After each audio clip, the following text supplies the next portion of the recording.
మానాలనే ఉద్దేశం ఉంటుంది, కానీ ఆ లెవెల్ ఆఫ్ మోటివేషన్ అనేది ఎప్పుడు ఫ్లక్చువేట్ అవుతుంది. అంటే పొద్దున్నుండి మానేస్తాను, సాయంత్రం వచ్చేసరికి ఏదో ఒక ట్రిగ్గర్తోని మళ్ళీ రిపీట్ చేశాను అంటే ఒక ప్రయర్ ప్రిపరేషన్ లేనప్పుడు ఫెయిల్ అయ్యే అవకాశం. ఎవ్రీ ఫెయిల్యూర్ని వాళ్ళు డిప్రెస్ అయిపోయి ఇంక నేను మానలేనేమో, ఇలానే కంటిన్యూ చేయాలేమో అనుకో. సో ఇంకొకటి అనాలిసిస్ చేసుకోవడం అనేది అవసరం ట్రిగ్గర్స్ గురించి. అంటే ఒక అవగాహన.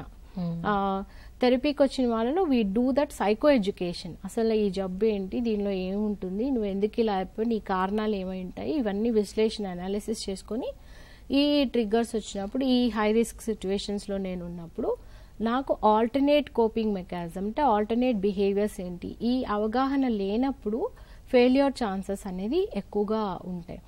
అదే కాకుండా చాలా మంది ఏం చేస్తారు అంటే ఎవరికి చెప్పకుండా, అంటే సపోర్ట్ సిస్టమ్ లేకుండా చేసినప్పుడు కూడా ఫెయిల్యూర్స్. ఇప్పుడు స్మోక్ మానేసేటువంటి వాళ్ళకి ఖచ్చితంగా కుటుంబం సహాయం అనేది వెరీ ఇంపార్టెంట్. ఒక technique what we call it as a star technique. అంటే క్విట్ చేయాలన్నప్పుడు ఫస్ట్ నేను ఒక సెటప్ చేసుకోవాలి, క్విట్ డేట్, ఈ పలానా రోజు నుండి మానేస్తున్నాను. చాలా మందికి ఏదో ఒక ఐడియల్ టైం ఉంటుంది, బర్త్డే అను సంథింగ్ ఏదో డే ఉంటుంది, ఆ రోజు నుండి మానేస్తాను అన్నప్పుడు ఆ వారం ముందు నుండే ఒక ప్రిపరేషన్ అందరికీ చెప్పాలి, నేను మానేద్దాం అనుకుంటున్నాను అంటే ఇంట్లో ఎక్కడెక్కడ మనం దాచిపెట్టినవన్నీ క్లీన్ చేసేస్తూ ఉండాలి.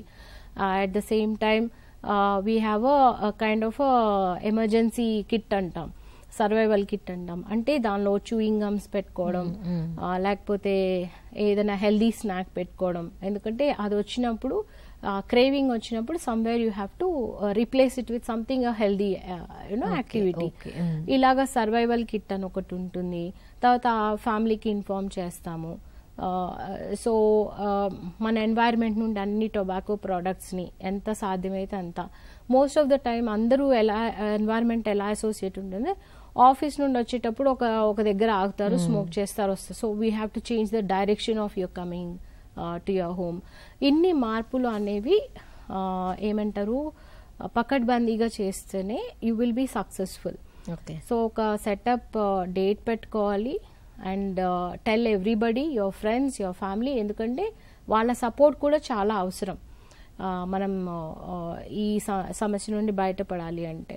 ఇంకొకటి మనము యాంటిసిపేట్ చేయాలి, నాకు వచ్చే ఛాలెంజెస్ ఏంటి, రేపు ఆఫీస్లో వెళ్ళగానే too much of work, stress నేను ఫీల్ అవ్వచ్చు, నా ఆల్టర్నేట్ కోపింగ్ మెకానిజమ్స్ ఏంటి, ఆ ఛాలెంజెస్ని యాంటిసిపేట్ చేసి దానికి తగ్గట్టుగా what are the other alternate options అన్నది ప్రిపేర్ అయి ఉండడం అవసరం.